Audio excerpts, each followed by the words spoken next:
विचार ही से बंध मुक्ति, ब्रह्म विज्ञान पुस्तक के अंतर्गत हम स्वाध्याय कर रहे हैं। विचार ही से बंध मुक्ति, विशेष विद्या की प्राप्ति विशेष परिश्रम से होती है। दुखी हुए बिना दुख सहना और दुख को दुखी होकर सहना, इनमें बड़ा अंतर है। यदि हमको विशेष ज्ञान विज्ञान प्राप्त करना है, विशेष उपलब्धि प्राप्त करना है, तो उसके लिए विशेष परिश्रम से ही प्राप्त हो सकता है, विशेष परिश्रम करना पड़ता है। और दूसरा बता रहे हैं कि दुखी हुए बिना दुख को सहन करना, जैसे कहा गया ना कि भगवत गीता में आया है और ऋषि दयानंद जी सत्यार्थ प्रकाश के भूमिका में भी लिखे हैं कि यत् तत् अग्रे विषम इव परिणामे अमृतो उपमम। कोई भी श्रेष्ठ कार्य, धर्म कार्य, महान कार्य जब हम करते हैं तो प्रारंभ में विष के तुल्य लगता है, वो बहुत कष्टदायी होता है, छोड़ दूं अभी ऐसे लगता है।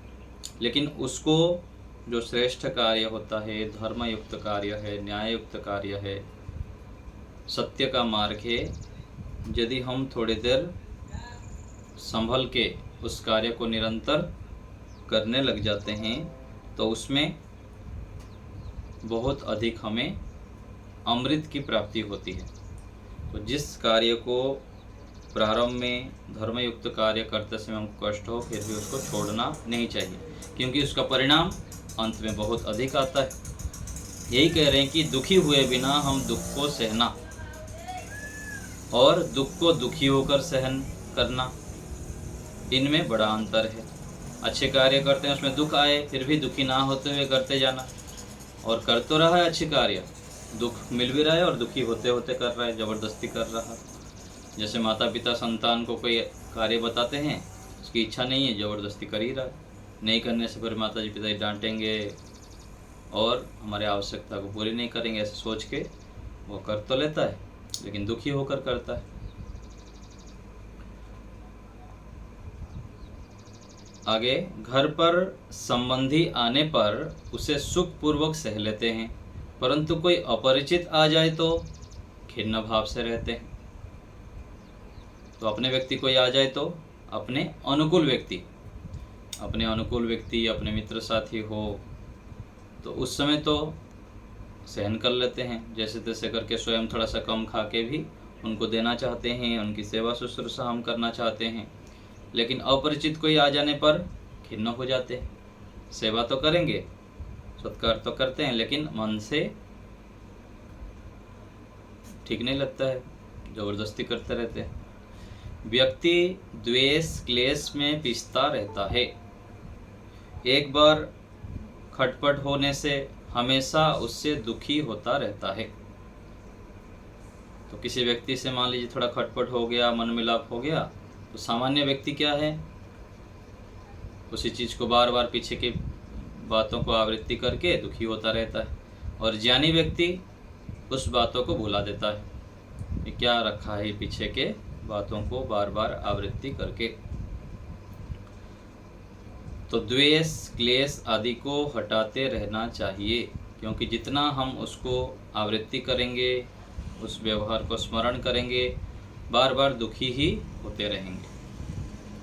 पूर्वकृत बुरे विचार, बुरे व्यवहार जब उपासना साधना में आते हैं तो रोता है व्यक्ति।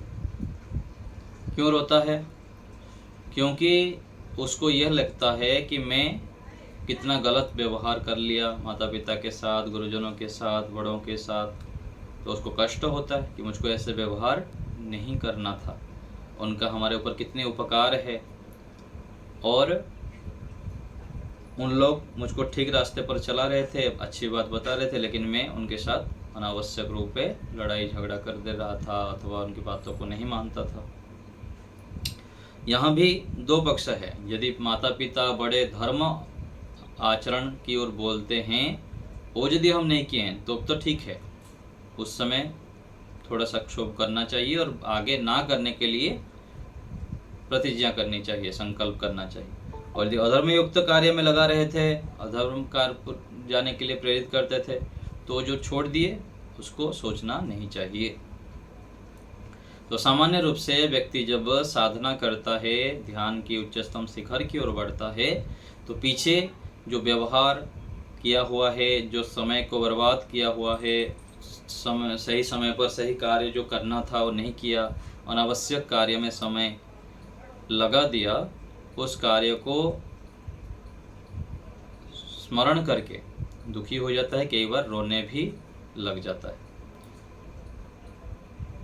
ज्ञान पूर्वक जब स्थिति होगी तो उस समय तो यह रहेगा कि चलो कोई नहीं, जो होना था हो गया, उसमें पता नहीं था अथवा सावधान नहीं रही, आगे उसको मैं नहीं करूँगा। ये सबसे अधिक बुद्धिमत्ता है।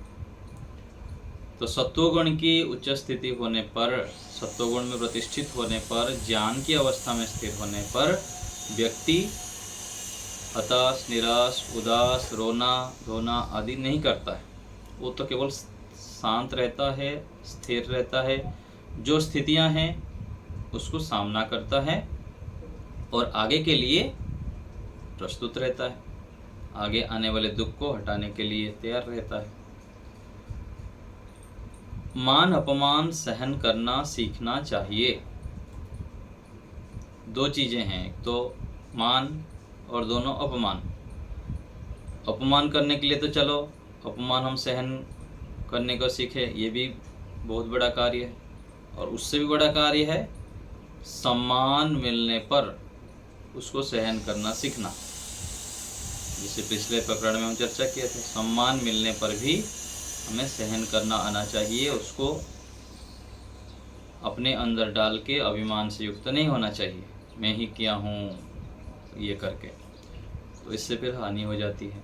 तो सम्मान मिले अथवा अपमान मिले, वहाँ पर धैर्य रखना होता है, सहन अपमान के समय भी और मान मिलने पर भी, प्रशंसा होने पर भी उसको ईश्वर की ओर, माता पिता गुरुजनों के ऊपर डाल देना चाहिए कि उनके कृपा से, उनके आशीर्वाद से ये मुझको मिल रहा है। और अपमान होने पर यदि सही है तो उसको ग्रहण करना, और यदि वो सामने वाला व्यक्ति गलती के कारण कर रहा है तो हमको दुखी नहीं होना है। जहाँ तक संभव हो कष्ट, सर्दी, गर्मी आदि तब समझकर सहन करना चाहिए। भूख प्यास भी, कभी कहीं गए हैं, थोड़ा लेट में भोजन मिल गया, कम मिल गया, प्रतिकूल भोजन मिल गया, तो वहाँ पर भी खिन्न नहीं होना चाहिए। इसके विषय में बताते हैं ना कि एक बार क्या हुआ, किसी घर में, पहले के ज़माने में परिवार सब मिलजुल के रहते थे। तो मिलजुल के जब रहते थे तो एक ही जो पाकशाला में भोजन पकाते थे सबके लिए। तो 4 बहुएं थे उसमें, 4 भाई एक साथ रहते थे, तो 4 बहुएं थे, बच्चे सब कुछ, बच्चे लोग भी सब मिलके रहते थे। तो वहाँ पर क्या हुआ कि एक दिन उनका बारी होता था, आज ये बहू पकाएंगे तो कल दूसरे पकाएंगे और आगे तीसरे।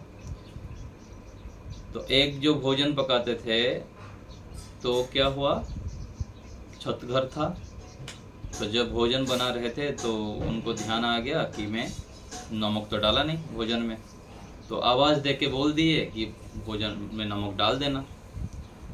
जिसका पर्याय था वो दूसरे को बता दिए कि भोजन में नमक डाल देना।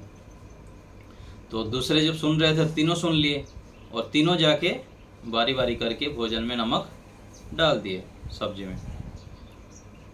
तो किसी एक व्यक्ति का लेते तो पता लगता, तीनों ही थोड़ी थोड़ी देर में जाके भोजन में नमक डाल दिए। और भोजन में नमक डालने के बाद फिर जो उनके पति आदि आए, उन लोग भोजन करके भोजन करने लगे, बैठ गए। तो भोजन जब कर गए, 3 व्यक्ति नमक डाल दे तो क्या होगा भोजन की स्थिति।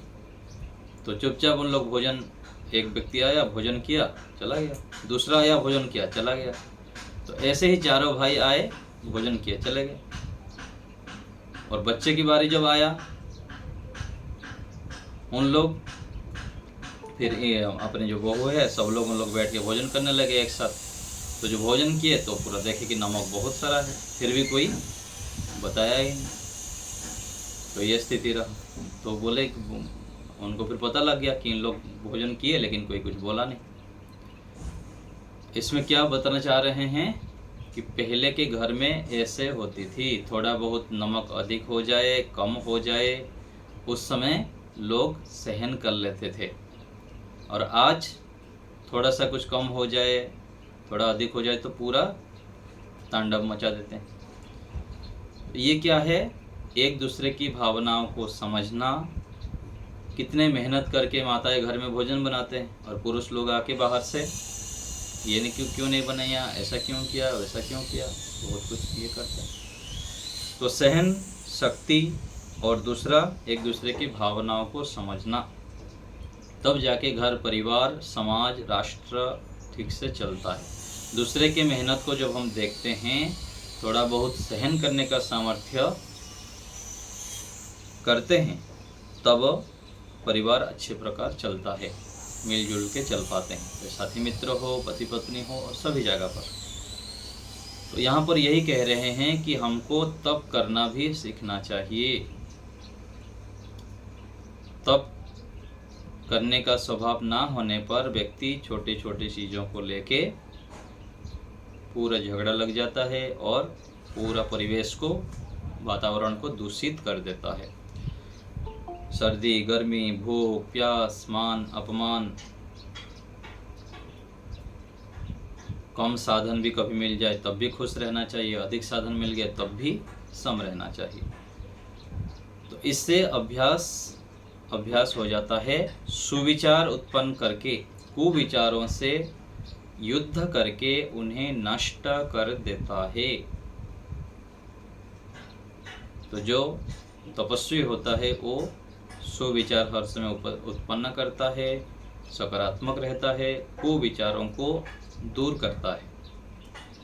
यह एक विज्ञान है, सोचने का ढंग है। कुविचार ही मनुष्य के दुख, बंधन और सुविचार ही मुक्ति का कारण है। तो सुखी होना, दुखी होना हमारे हाथ में है। हमारा ज्ञान का स्तर यदि उत्कृष्ट हो जाए तो हम सोचने का ढंग को भी ठीक कर सकते हैं और बड़े बड़े प्रतिकूल कठिनाई परिस्थिति आने पर भी घबराएंगे नहीं। तो कुछ व्यक्ति होते हैं, रुई जैसा दुख होता है तो उसको पहाड़ बना देंगे, पूरा चिल्लाएंगे छोटे से कुछ समस्या होगी तो। और दूसरे आध्यात्मिक व्यक्ति, धार्मिक व्यक्ति, परिश्रमी व्यक्ति, संस्कारी व्यक्ति क्या करते हैं? पहाड़ के समान दुख आने पर भी उसको रुई के समान कर लेते हैं, छोटा मान के उसको आगे बढ़ जाते हैं, वो टल जाता है। तो हमारे विचारों को हमें केवल मजबूत करना है, सत्वगुण युक्त करना है, तो हम सुखी रह सकते हैं प्रत्येक परिस्थिति में। परिस्थिति चाहे जैसा भी हो, हमारे मनोस्थिति बदलना नहीं चाहिए, मनोस्थिति मजबूत होना चाहिए। यदि मनोस्थिति ठीक है तो परिस्थिति बाहर के कुछ भी हो जाए हम उसको सह सकते हैं और उसमें समाधान निकाल सकते हैं। घर से बाहर निकले, कोई कुछ बोल दिया, आरोप लगा दिया, हमारा मनोस्थिति ठीक है तो हम सहन कर लेंगे, और मनोस्थिति ठीक नहीं है तो बाहर जितने भी अच्छे वातावरण हो, अच्छे लोग मिल जाए तो हम दूसरे के विषय में गलत विचार करके अपनी स्थिति को बिगाड़ सकते हैं।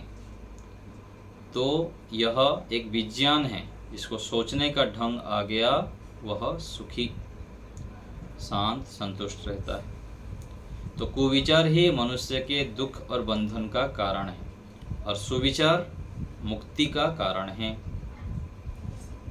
सारा संसार इसलिए दुखी है कि उसे ढंग से सोचना नहीं आता। किस लिए दुखी हैं? पूरा संसार क्यों दुखी है?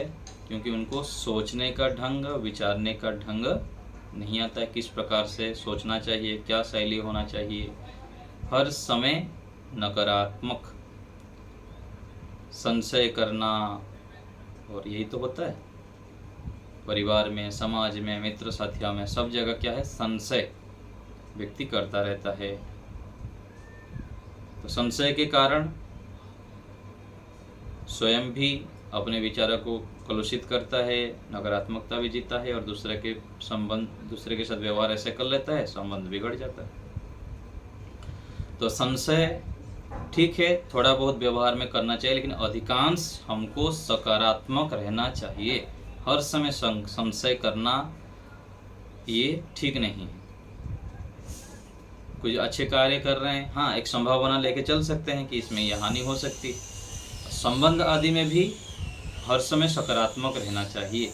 हम दूसरे के विषय में जैसे सोचते हैं, जैसे विचारते हैं, जैसे व्यवहार करते हैं, वह हमारे पास वापस आता है।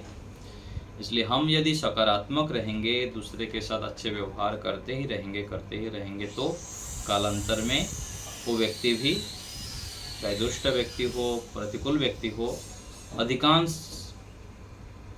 अधिकांश तो क्या पूरा बदलने की संभावना होती है। अपने ओर से तो हम पुरुषार्थ करें लंबे समय तक, और यदि ना सुधरे तो भी ध्यान नहीं देना, ठीक है, हम तो अपनी ओर से ठीक है ना, ऐसे सोच के हमें चलना चाहिए। तो सारा संसार इसलिए दुखी है कि उसे ठीक ढंग से सोचना नहीं आता। हम अपने सोचने के शैली को ठीक करें। ज्वरग्रस्त व्यक्ति अधिक चिल्लाने से अधिक दुखी हो जाता है। जीवन में सुविचार कुविचार का बड़ा भारी प्रभाव पड़ता है। तो कोई ज्वर में है तो अधिक चिल्लाता है, क्योंकि व्यक्ति जब रोगी पड़ जाता है, कोई सेवा करे ना करे और खिन्न हो जाता है, रजोगुण तमोगुण आदि बढ़ जाता है, शरीर में कष्ट आदि होता है, तो चिल्लाने लग जाता है और दुखी होता है। ऐसे तो बीमार है, साथ में फिर चिल्लाने लगने से और भी दुखी हो जाता है। तो जीवन में सुविचार और कुविचार का बड़ा भारी प्रभाव पड़ता है। तो अपने विचारों को बहुत सूक्ष्मता से हमें देखना चाहिए। जब हम ईश्वर को अपने सानिध्य में रखते हैं, परमात्मा हमारे विचारों को निरंतर देख रहे हैं, सुन रहे हैं, जान रहे हैं, यह भावना हम जोड़ देते हैं। प्रत्येक क्रिया करते समय सूक्ष्म रूप में परमात्मा की उपस्थिति को यदि हम स्मरण रखेंगे, स्मरण रखने का अभ्यास करेंगे, तो अधिक से अधिक हम सुविचार से युक्त रह सकते हैं। जैसे हम बाह्य रूप में देखते हैं, कोई हमारी वाणी को सुन रहा है, हमारे क्रियाओं को देख रहा है, ऐसे हम जब ध्यान रहता है तो बहुत सावधानी से चलते हैं, कोई गड़बड़ी नहीं करते हैं और गलत क्रियाएं नहीं करते। ऐसे ही मन में भी यदि परमात्मा को स्थान दे दिए कि परमात्मा देख सुन रहे हैं, तो वहाँ भी सावधान होते हुए हम विचार कर सकते हैं। व्यक्ति योगाभ्यास से विचारना, सोचना जानता है कि यह धन संपत्ति मेरी नहीं, ईश्वर की है। कैसे पता लगता है, किस प्रकार ये दृढ़ होगा? योगाभ्यास से। योगाभ्यास जब व्यक्ति धीरे धीरे करता जाता है, अपने को शुद्ध करता है, पवित्र करता है, तब कैसे विचारना चाहिए, किस प्रकार सोचना चाहिए, वो समझ में आता है। और ये धन संपत्ति जो भी मेरे पास साधन है वो मेरा नहीं है, ईश्वर की है, समझ में आता है। कहा गया ना कि न मलिन चेतसी उपदेश बीज प्ररोह अजवत। सांख्य दर्शन में सूत्र आता है, जो मलिन चित्त है उसमें उपदेश का बीज अंकुरित नहीं होता है। जैसे कीचड़ है, पूरा पंख का कीचड़ है, वहाँ पर यदि हम जितना अच्छे से अच्छे बीज डाल दे, वहाँ पर उगेगा नहीं, कुछ भी कर ले वहाँ पर। ऐसे ही जब मलिन चित्त होगा, चित्त पवित्र नहीं है, योगाभ्यास नहीं करता है, ईश्वर का ध्यान नहीं करता, यज्ञ नहीं करता, सत्वगुण युक्त भोजन नहीं करता है, अच्छे लोगों का संग नहीं करता है, तो क्या है, चित्त पूरा मलिन रहता है।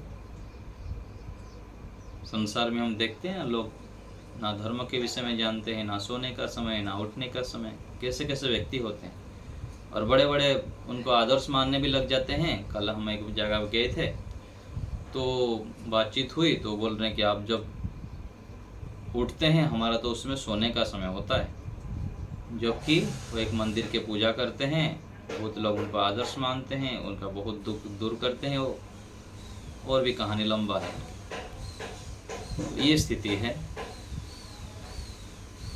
और लोग उनको पूरा ऋषि जैसा मानते हैं, महान मानते हैं, और उनका जीवन में तो गुटखा खाते रहते हैं, वो हमारे सामने ही खा रहे थे। तो ये क्या है, जब हम योगाभ्यास नहीं करते हैं, अपने आप को शुद्ध नहीं करते हैं, तो क्या कर रहे हैं क्या नहीं कर रहे हैं हमें पता नहीं लग पाता है। योगाभ्यास से जब हमारा चित्त पवित्र होता है, स्थिर होता है, तब हम विशेष जागरूक होके अपने सोचने की शैली को ठीक कर पाते हैं। तो व्यक्ति योगाभ्यास से ही विचारना क्या सोचना, ये समझ में आता है। फिर समझ में आता है कि सारे चीज़ ईश्वर की है, सारे वस्तुएं केवल मैं तो निमित्त मात्र हूँ,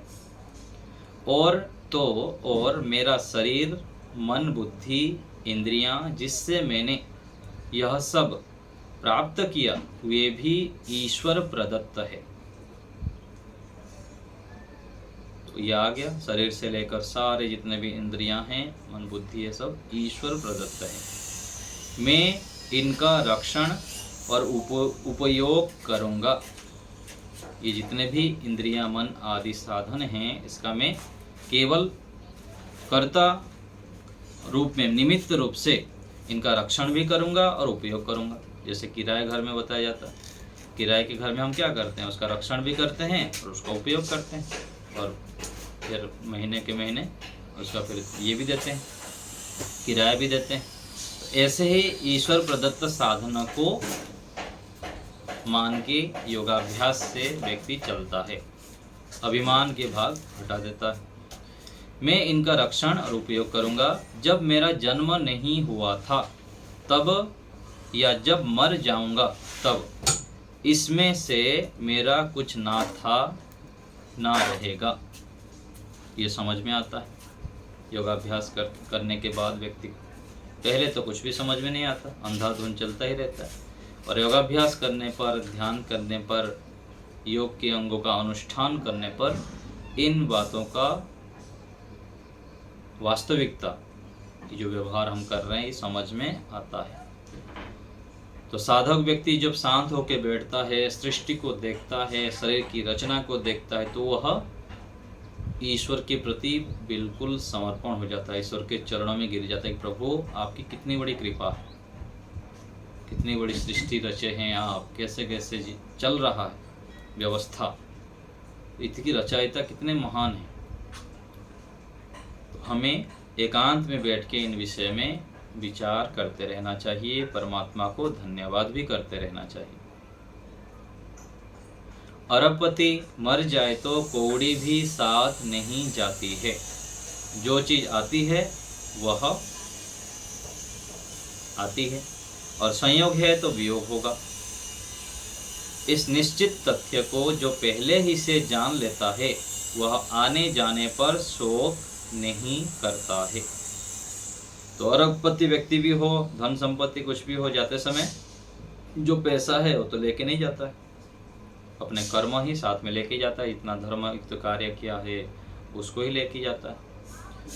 तो संयोग वियोग को जो अच्छे प्रकार समझ लेता है कि हम यहाँ पर परमात्मा के विधान से आए हैं, कर्म करने के लिए आए हैं, कर्म करके उन्नति करने के लिए, मोक्ष की ओर बढ़ने के लिए हमें ये साधन मिला है, ऐसा निश्चय हो जाने पर व्यक्ति शोक नहीं करता है, शांत रहता है, प्रसन्न रहता है, और निरंतर धर्मयुक्त कार्य करता है, पुरुषार्थी होता है।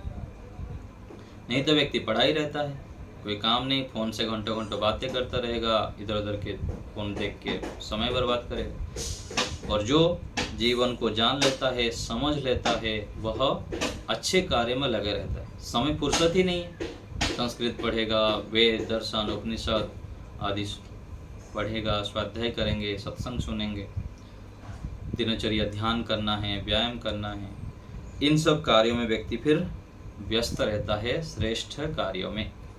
तो हमें इन बातों को ध्यान देनी है, अपने विचारों को शुद्ध करना है। विचार से ही हम दुखी और सुखी होते हैं। तो विचारों से हमारा बंधन और मोक्ष भी होता है। मोक्ष क्या है? दुखों से छूट जाना, और दुखों से छूटना अपने हाथ में ही है। हम यदि पुरुषार्थ करेंगे, श्रेष्ठ व्यक्तियों का संग करेंगे, श्रेष्ठ विचारों का संग्रह करेंगे, तो हम दुखों से, कष्टों से, बाधाओं से, परेशानियों से बच सकते हैं। तो हमें इस प्रकार अपने विचारों को श्रेष्ठ करना चाहिए। आप लोग को कुछ पूछना हो तो बताइए।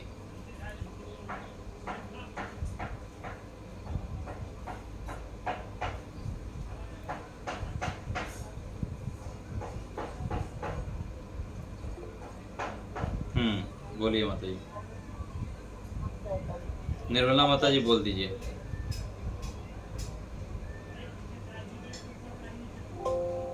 इसमें है कि दुख हुए बिना दुख सहना और दुख को दुखी होकर सहना, इसमें क्या अंतर है?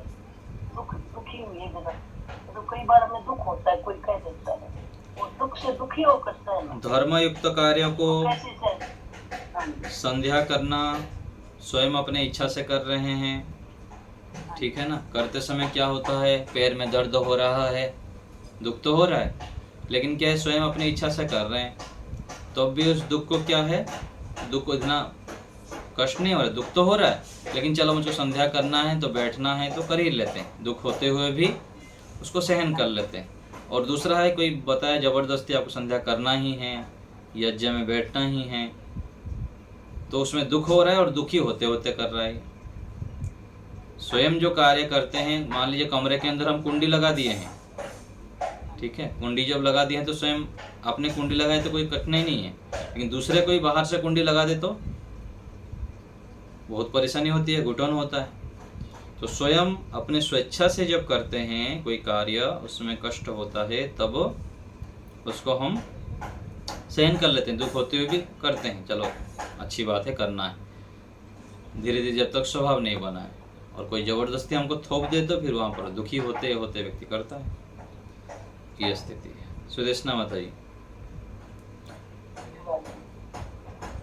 जी आचार्य जी, सकारात्मक विचार और नकारात्मक विचार में हम जिसको आदर्श मानते हैं और उनके उपदेशों मानते हैं, तो उनकी तरह हम भी बनना चाहते हैं और अपना दिनचर्या भी उसी तरह करना चाहते हैं। लेकिन कभी कभी उनमें कोई कुछ देख देने से हमारा मन खिन्न हो जाता है और वहाँ पर बहुत दुख लगता है और कुछ नहीं बोल पाते, लेकिन अंदर अंदर बहुत दुख लगता है। वहाँ पर यही बात है ना, इसको हमको पहले से ही मान के चलना है। कोई भी मनुष्य शरीरधारी है, मनुष्य जीवन मिला हुआ है, तो उनके अंदर क्लेश है, ठीक है, अविद्या अज्ञान है, इसलिए तो मनुष्य जीवन मिला हुआ है। और उसके कारण मान लीजिए 5% वो गलत काम कर भी लिए, 95% अच्छे कार्य करते हैं, 95%, तो 5 को देख के हम 95 जो लाभ लेना था 95%, वो क्यों छोड़ेंगे? इसलिए तो कहा गया ना कि क्या है श्लोक ये, तो उसमें एक श्लोक आता है कि गुरु आचार्य बोलते हैं कि मेरे में अंदर कोई गलती दिख गया, कोई कमी देख गया, तो उसको तुम ग्रहण मत करना, उसको छोड़ देना, और जितने मेरे अच्छाई है उसको तुम ग्रहण करना। ये पहले से ही गुरु आचार्य बड़े बता देते हैं। पहले तो अच्छे कार्य करते ही रहते हैं, लेकिन हो सकता है किसी कारण से हो भी जाए कोई गलत काम, कुछ चीज़ें ऐसे हो गया कि उनको समझ में नहीं आया, तो उस जगह पर ऐसे बोल के रख दिया जाता है, ठीक है। और कई बार क्या होता है, बड़ों के जो व्यवहार होता है, बड़े हमको डांट देते हैं, कुछ क्रियाएं ऐसे करते हैं, हमको समझ में नहीं आता, तो उनको जाके हम क्या करते हैं, उस जगह पर मान लीजिए वो गलत भी नहीं हो, हम उसको गलत उल्टा पुल्टा सोच लेते हैं, अपने मन में गलत कल्पनाएं कर लेते हैं और अपनी हानि कर देते हैं। जो उस समय बड़ों की व्यवहार समझ में नहीं आए, कुछ गलत व्यवहार उनका दिख गया, तो उनको प्रेम पूर्वक जाके बताना चाहिए कि गुरुजी आप तो ऐसे बताते हैं आचार्य जी, और आपका ऐसा व्यवहार हम देखें, ये कैसे करते हैं आप, मुझको समझ में नहीं आए। फिर वो समझाएंगे, और जो दोष होगा तो स्वीकार कर लेंगे कि ये मेरा दोष है, मैं आगे से नहीं करूँगा। और यदि दोष नहीं होगा तो बताएंगे कि इस जगह पर मैं जो ऐसा कर रहा था ये ऐसा नहीं है, इस कारण से ऐसा आपको लगा होगा, लेकिन मेरा भाव मेरे इस ऐसा है। ठीक है ना। तो उस जगह पर एक पक्ष हमको लेके चलना पड़ता है कि कोई भी मनुष्य के अंदर कुछ त्रुटियां हो सकती है, तो उनको प्रेम पूर्वक सीधा बात बताएं। सबसे बड़ी बात क्या होता है ना, जिसका दोष होता है उसको हम नहीं बताते हैं, दूसरे को बताते हैं, और दूसरे की ओर से घूम के जब उसके पास आएगा जो दोष किया था, वो फिर हानिकारक हो जाता है। सीधा सीधा जब हम बताते हैं ना किसी को दोष, तो उसका कल्याण कर रहे हैं हम, सामने वाला व्यक्ति का, उसका सुधार कर रहे हैं। और यदि गलती नहीं भी होगा, हम गलत सोच लिए होंगे, तो उसका भी निवारण हो जाएगा। नहीं आचार्य जी, क्या होता है कि सम्मान के दृष्टि से हम उनको बता नहीं पाते हैं। बताना चाहिए ना, बताना चाहिए, वहां पर बताना ही चाहिए। प्रेम पूर्वक जिज्ञासा भाव से बोलना है।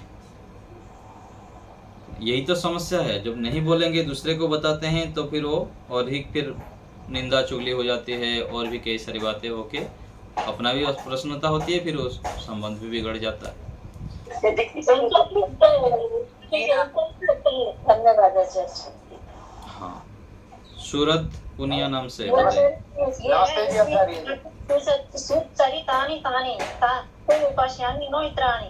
हाँ जी, सूरत जी बोलिए। आचार्य अपने संतान शिष्य को सदा सत्य का उपदेश करें, और यह भी कहें कि जो जो धार्मिक कार्य हैं उनका तुम ग्रहण करो, और जो जो दुष्ट कर्म हो उनका तुम त्याग कर दिया करो।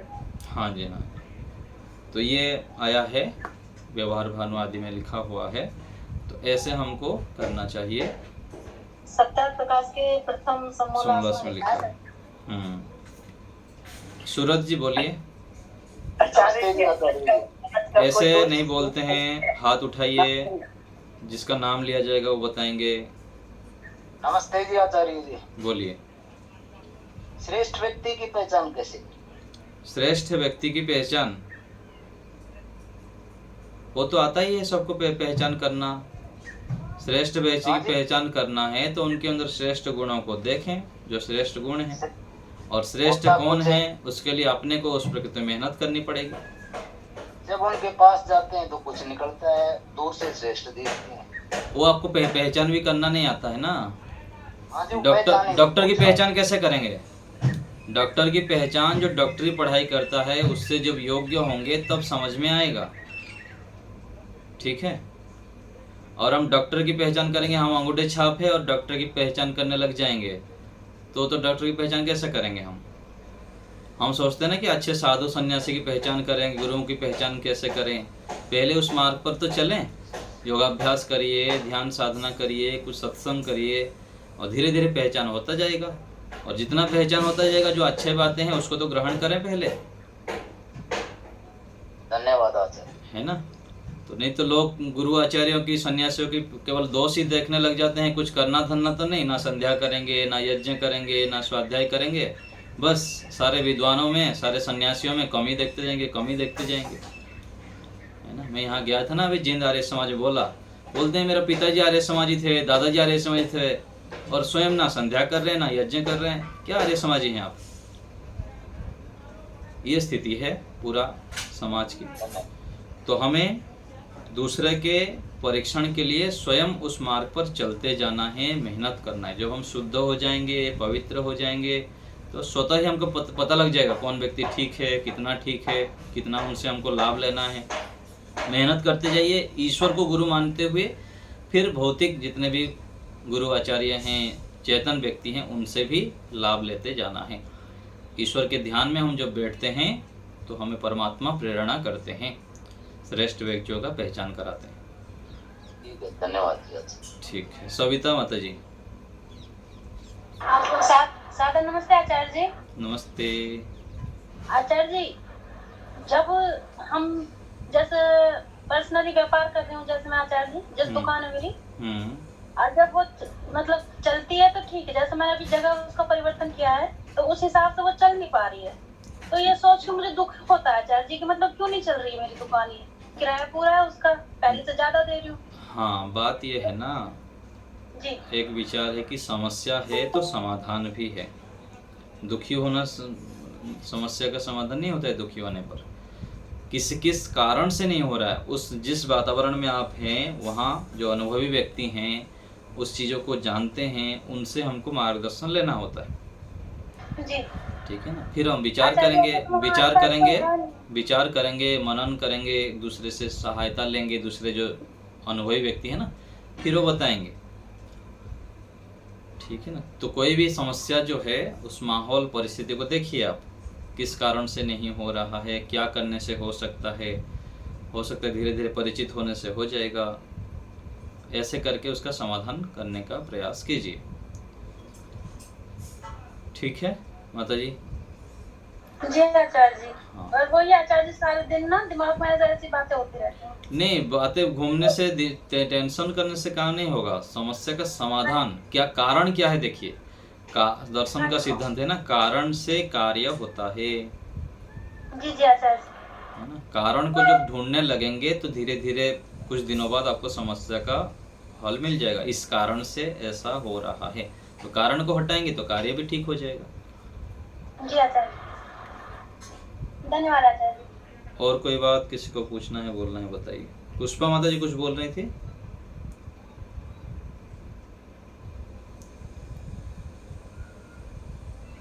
चलिए, तो यहीं रखते हैं। थोड़ी देर के लिए हम ध्यान करेंगे।